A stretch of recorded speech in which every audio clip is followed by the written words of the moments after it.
welcome. Y'all know what time it is. Welcome to the Real Squad. Y'all see the shirt. Y'all read the title. We here now. The review for Bel Air, episode 1 through 4.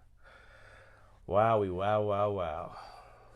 Yeah, so let me start off by saying how this came about, because this is like really inspiring. So this started off as a short film in the form of a trailer shot back in 2019. The director was Morgan Cooper, and he's also the director and producer of Bel Air too.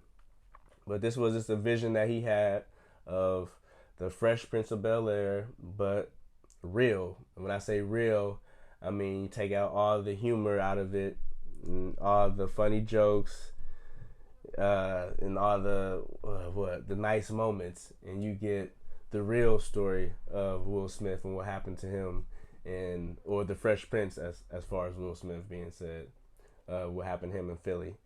And when the trailer dropped, it got a lot of buzz, and Will Smith actually ends up seeing it, and he becomes the producer of the show we have now. So interesting little story of how we got to where we are now. With that being said, how is the show? Is it good? Is it okay? Is it super trash? I don't know. Let's see. Let's get into this. This is gonna be a non-spoiler review too, so no worries, no worries. Don't worry about it. I won't spoil anything. I'm gonna just talk about the characters and how I feel. So starting off with Uncle Phil, played by Adrian Holmes. Ah man, I've seen him in a few things. The Boys and Elysium. Elysium was a minute ago, but Uncle Phil, man, in this, he more hip, man. He's more closer to the streets. He got roots than the streets. He was an alpha. He had a little fraternity, so I like this little spin on it.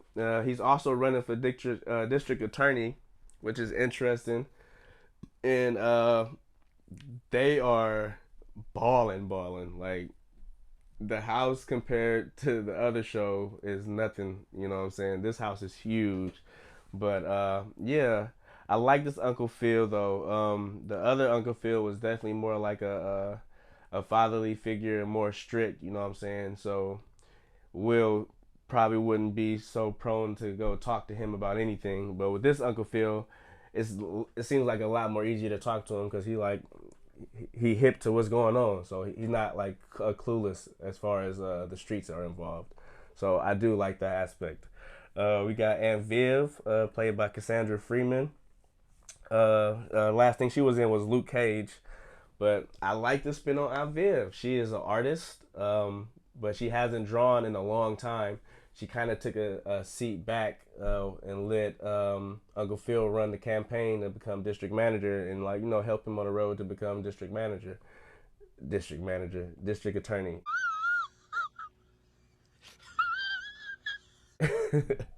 But yeah, I like the aspect between them. You know what I'm saying? Like there's a push and pull type of thing. Like she's kind of putting her dreams on the side, on the back burner, as far as being an artist, so she can help him fulfill his dreams.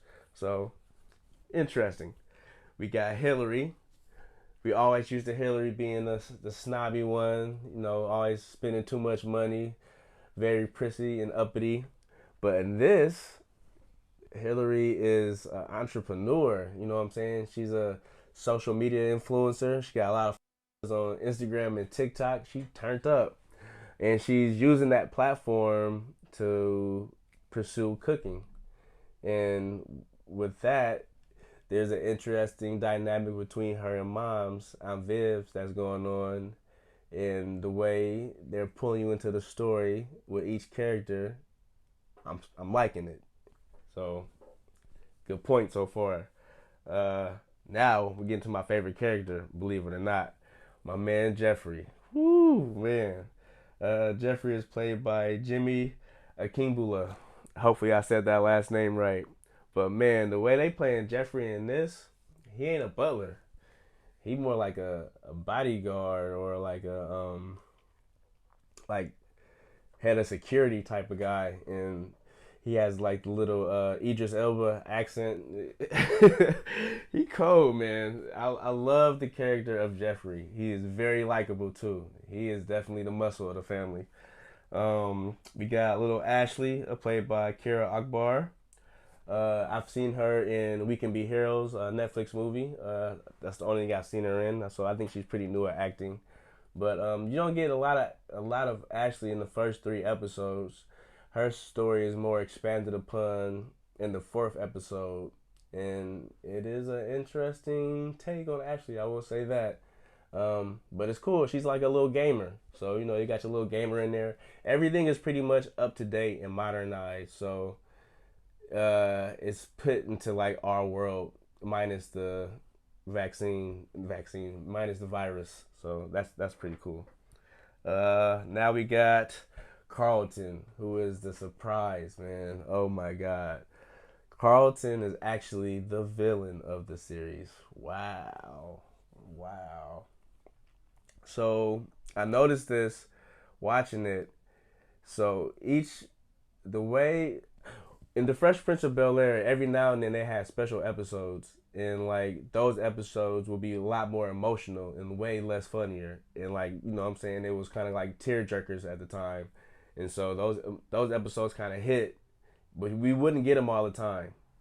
This is kind of like taking those episodes and expanding upon it throughout the entire series, and it's a particular episode that has to do with Carlton that plays a big part in this, and it's pretty much his backstory. And man, it's wild. So far, it's very interesting. The dynamic between him and Will is crazy. Carlton is played by Ali Shalatan. Hopefully, I'm saying that right. I believe he's like a model or something like that. I don't think he's in acting a lot, but I think this is like might be one of his first gigs. And last but not least, man, my man Will Smith, being played by Jabari Banks. Ironic, his last name is Banks. But yeah, man. This is definitely one of his first roles. I looked him up, couldn't find him in anything. At first, I'll say this: the original Will Smith from Fresh Prince, the Will Smith, he was arrogant, annoying, obnoxious, and like cocky and stuff like that. But he was likable. It was funny. You know what I'm saying? This Will is annoying and arrogant and cocky, and is sometimes funny, especially in the beginning. So it takes a while for him to grow on you, and I think that's done on purpose. He is a character development. He's building character, and throughout episodes 1 through 4, you see change. So I like that, and he definitely grows on you. And I like the character who plays Will, and he makes his face throughout the series. This mad face is hella funny to me. He can pull it off really good. I think he's really trying to mimic Will with his face. Y'all let me know in the comments. But a real quick fun fact though, his best friend, Ice Tray, you see him in the trailer. He is actually also an original character from the Fresh Prince of Bel Air, the series. And I thought I remembered the name, and when I watched the series, I definitely remembered. He was played by Don Cheadle. It was cool, man. So I'm like, they really pulling characters from, what I'm saying, the actual series, and making them real. So it's like, it's Easter eggs, I should say. And as far as I'm concerned, it's like, it's not overwhelming. It's not like shoved in your face. It's really small Easter eggs, and it's really cool. But so far, so good. I'm pretty impressed. It's not what's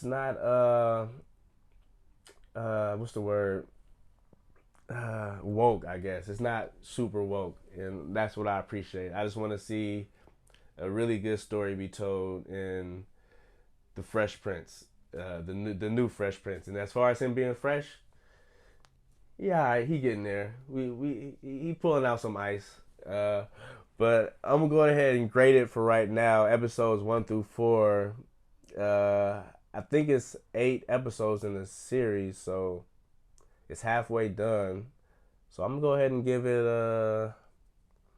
I give it a 7 out of 10 right now. So that's really good. It has a lot of room to grow too. So yeah, definitely a 7 out of 10. You guys let me know. Hit the comments if you have been watching Bel Air, what you think about it, and or you're not gonna watch it. You just want to stick with the original. This is too much. Hey man, let me know. Make sure you hit that like button too. And I appreciate you, all you new subs, man. I see y'all out there, man. We growing, we growing. But thanks for coming through. It's been real with the Real Squad, and I'm out.